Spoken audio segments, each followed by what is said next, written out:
मध्य प्रदेश सरकार में वित्त मंत्री रहे पश्चिम विधानसभा के विधायक तरुण भनोट और महापौर जगत बहादुर सिंह अन्नू ने एक प्रेस कॉन्फ्रेंस आयोजित की, जिसमें पीडीएस में बट रहे खाद्यान्न पर सवाल खड़े किए। वित्त मंत्री का कहना है कि जिस तरह का खाद्यान्न राशन दुकानों में मिल रहा है, उस पर कई सवाल खड़े होते हैं और उसमें जनता का बिल्कुल भी ध्यान नहीं रखा जा रहा। महापौर जगत बहादुर सिंह ने केंद्र सरकार पर निशाना साधा। वहीं तरुण भनोट का कहना है कि हाल ही में जो बजट केंद्र सरकार ने दिया है, वह भी जनता के साथ महज छलावा है, जिसको भारत सरकार अमृत बजट कह रही है। निश्चित तौर पे वो 1% देश की जनता के लिए अमृत बजट है, बाकी की 99% जनता के लिए वो विष जैसा बजट पेश किया गया है। बहुत दुर्भाग्यपूर्ण बजट है। 2014 में जब यूपीए 2 की सरकार थी, तब 35 लाख करोड़ रुपए भारत देश पे कर्जा था। आज 9 साल के बाद उसमें बढ़ोतरी होकर 155 लाख करोड़ रुपए का कर्ज भारत देश के ऊपर है। इससे ही हम अंदाज़ा लगा सकते हैं कि हमारी इकोनॉमी कहाँ जा रही है, हमारा देश किशोर जा रहा है। जो ये सरकार बोल के आई थी कि हम महंगाई घटाएंगे, आय तो लोगों की दोगुना नहीं हुई, पर महंगाई दोगुना से लेकर 100 गुना तक अलग अलग क्षेत्रों में बढ़ी है। महंगाई के बारे में बोल के आई थी, महंगाई बढ़ गई, बेरोजगारी बढ़ गई, भ्रष्टाचार बढ़ गया और किसी भी प्रकार से कोई भी बात इस बजट में महंगाई को घटाने के लिए, भ्रष्टाचार को घटाने के लिए और रोजगार बढ़ाने के लिए किसी प्रकार की कोई बात इस बजट में नहीं की गई, जिससे आम जनता में बहुत निराशा है। उसके साथ साथ अगर आप देखें तो किसी भी वर्ग को इस बजट में कुछ भी नहीं दिया गया है। जो हमारी देश की संपत्तियां एक तरह से बेची जा रही हैं, प्राइवेटाइजेशन जो किया जा रहा है, जिसका ये यूपीए की सरकार में विरोध करते थे, धड़ल्ले से वो सब संपत्तियों को प्राइवेटाइजेशन किया जा रहा है। इस बजट में इसके बारे में कोई बात नहीं की गई, इसको बढ़ावा दिया गया है। हम सब इस बजट का घोर विरोध करते हैं।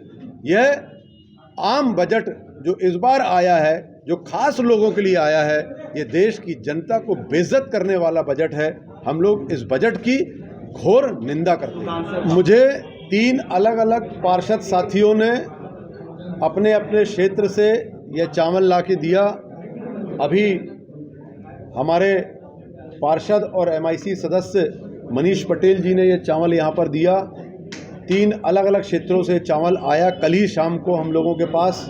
बड़ा आश्चर्यजनक बात है, उस चावल को आप ले तो हाथ से टूटता नहीं है, पानी में डालें तो ऊपर आ जाता है। यह या तो चाइना से आया है या तो ये प्लास्टिक का चावल बनाया जा रहा है। कल ही हम लोगों को इसकी जानकारी लगी है। आज हमारे कांग्रेस पार्टी की टीम इसका निरीक्षण करके इस पर खुलासा करने के लिए लगी हुई है। हम लोग चाहते हैं कि आप लोग भी, आग्रह है आप लोगों से कि इसका खुलासा जरूर से करें, क्योंकि आम जनता की जिंदगी से यह खिलवाड़ है, यह कैंसर को आमंत्रण है। अगर यही चावल सब जगह मिल रहा है तो हम अपने शहर और देश के लोगों को कैंसर आमंत्रित कर रहे हैं। सरकार तत्काल इसकी जांच कराए और इस पर बड़ी से बड़ी कार्रवाई की जाए। तो 100 में से एक व्यक्ति नई इनकम टैक्स नीति के तहत करदाता है, तो आपने उसको लाभ देने की बात की, और जो 99 व्यक्ति हैं जो लगातार इनकम टैक्स भर रहे हैं पुरानी स्कीम से, उनके लिए तो आपने कुछ भी नहीं किया। और जब आप ये कहते हैं कि हमने उनको राहत दी, 5 लाख से बढ़ाकर 7 लाख हमने स्लैब को किया, तो ये तो ऊँट के मुंह में जीरा है। मैं ये बार बार कह रहा हूँ कि जो व्यक्ति ईएमआई, नौकरी पेशा व्यक्ति, लोअर मिडिल क्लास व्यक्ति, जो मिडिल क्लास जो इनकम टैक्स के उस दायरे में आता है, वो तो ये चाहता कि उसकी ईएमआई कम हो, जो कर्जा उसके ऊपर है, उसकी जो ब्याज की दरें है वो कम हो। हमारे बुजुर्ग और पेंशनर्स ये चाहते थे कि हमारा फिक्स डिपॉजिट में जो पैसा जमा होता है उसमें वृद्धि की जाए ब्याज दरों में। वो तो आपने किया नहीं। आम आदमी, हमारी माताएं बहनें गृहिणियाँ ये चाहती थी पूरे हिंदुस्तान की और मध्य प्रदेश की कि सस्ता हो हमारा गैस का चूल्हा, जो सिलेंडर है जिससे गैस का चूल्हा जलता है, खाद्य तेल सस्ता हो, राशन सस्ता हो, स्कूल की जो फीसों से लोग परेशान हैं, भर नहीं पा रहे हैं, वो सस्ती हो। जो जीवन रक्षक दवाएं हैं, जो लोग भगवान न करे किसी के घर का कोई व्यक्ति को अगर अस्पताल ले जाने की जरूरत पड़ जाती है, उसको राहत मिले, उसको राहत नहीं मिली। मनरेगा जैसी योजना जिसको पूरे विश्व ने सराहा था, जिससे गांवों से शहरों की तरफ पलायन कम हुआ था, रोजगार सुनिश्चित हुआ था, गांवों में लोग अपना काम कर रहे थे, उसमें आप कटौती करते हैं।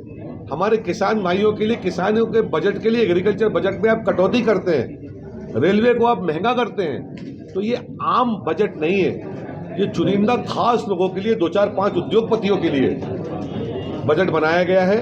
आम जनता के लिए इस बजट में कुछ भी नहीं है। जो पहले से कोविड के काल से महंगाई से और बेरोजगारी से परेशान थे, उनके जख्मों पर नमक छिड़का गया है। और सबसे विशेष बात कि माननीय वित्त मंत्री महोदया है कि प्रति व्यक्ति आय हिंदुस्तान के लोगों की 1,96,000 रुपये हो गई, दोगुनी हो गई। जबकि सच्चाई ये है कि दूसरी तरफ आप अपनी पीठ ये थपथपा रहे हैं कि हमने 80 करोड़ लोगों के लिए मुफ्त अनाज की योजना लाई है। एक तो आप गुमराह कर रहे हैं कि मुफ्त अनाज की परिभाषा क्या है, उस अनाज में लोगों को क्या मिल रहा है। सिर्फ जो अभी हमने आपको चावल दिखाया, ये चावल, क्या आप अनाज में लोगों को तेल मुफ्त में उपलब्ध करा रहे हैं? क्या आप जो हमारे विभिन्न मसाले होते हैं वो उपलब्ध करा रहे हैं? क्या आप दालें उपलब्ध करा रहे हैं? और जब प्रति व्यक्ति आए लगभग 2 लाख रुपए हो गई, तो 80 करोड़ लोगों को आपको मुफ्त तथाकथित अनाज देने की जरूरत क्यों पड़ रही है? यूपीए की 10 साल की सरकार में 27 करोड़ लोग, जो आंकड़ा हमारा दिया हुआ नहीं, आपकी सरकार ने भी उसको स्वीकार किया संसद के अंदर में, 27 करोड़ लोग गरीबी रेखा से ऊपर आए थे। और आपके इस 9 साल के शासनकाल में 80 करोड़ लोगों को मुफ्त अनाज देने की जरूरत पड़ रही है। ये खुद बता रहा है कि आपकी अर्थव्यवस्था पर कोई पकड़ नहीं है। किसी प्रकार की राहत किसी भी वर्ग के व्यक्ति को इस बजट से मिली नहीं है, कुछ खास लोगों को छोड़कर जिनकी आय कई लाख करोड़ गुना बढ़ गई। आम जनता त्रस्त है और ये बजट घोर निराशा से भरा हुआ है। विशेष तौर पर मध्य प्रदेश जैसे राज्य को इससे जो लाभ होना था बिल्कुल नहीं मिला है।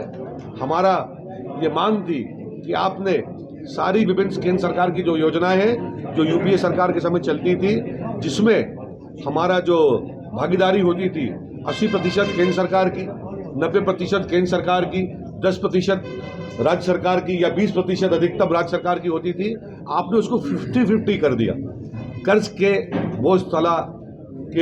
बोझ के तले डूबा हुआ मध्य प्रदेश कैसे ये 50% राशि अपनी तरफ से मिलाएगा? क्योंकि हमने तो ये देखा कि बजट हर साल जो लगातार शिवराज सिंह जी की सरकार पेश कर रही है, जो प्रावधान दिखाती है, जो एक्चुअल खर्चा होता है वो बहुत कम होता है।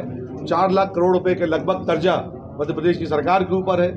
28 से 30 हज़ार करोड़ रुपए प्रति वर्ष आप ब्याज के रूप में भर रहे हैं। आपके पास पैसा कहाँ है आम आदमी की जनता का मदद करने के लिए? हमने ये मांग की थी कि जब आपने जो जीएसटी का कलेक्शन है उसको आप केंद्र सरकार राज्यों के साथ 50-50% क्यों नहीं बांटती है?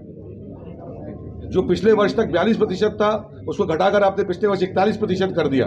हमारी तो ये फोन उठ नहीं पाया। मैं उनसे व्यक्तिगत मिलने का समय भी कर लूंगा और मांग करूंगा कि तत्काल राशन दुकानों पर ये जो प्लास्टिक वाला चावल बिक रहा है, जो लोगों के जीवन के साथ खिलवाड़ है, इस पर रोक लगाई जाए। और माननीय मुख्यमंत्री मध्य प्रदेश शिवराज सिंह जी से मेरा ये निवेदन है कि सीबीआई से जांच कराएं कि ये प्लास्टिक वाला चावल अगर हमारी आम जनता खाएगी तो उनके स्वास्थ्य के साथ, उनकी जान के साथ खिलवाड़ जो लोग कर रहे हैं और ये भ्रष्टाचार कर रहे हैं, इसके ऊपर तुरंत कार्रवाई होना चाहिए। और मैं तो मांग करता हूं कि शिवराज सिंह चौहान जी को तत्काल सीबीआई जांच की घोषणा करना चाहिए। और आप ये भी ना हो कि ये पॉलिटिकल मामला बना रहे। मैं आप सभी अपने साथियों से निवेदन करता हूं कि इस प्रेस कॉन्फ्रेंस के बाद तुरंत आप अपने पास की राशन दुकानों में जाएं और सैंपल जाके देख लें कि चावल का जो हम लेकर आए हैं वही वहाँ पे है कि नहीं है। नहीं तो हमें यह भी अंदेशा है कि उस चावल को वहाँ से गोल किया जाए। जबलपुर से आशीष बात्रे की रिपोर्ट।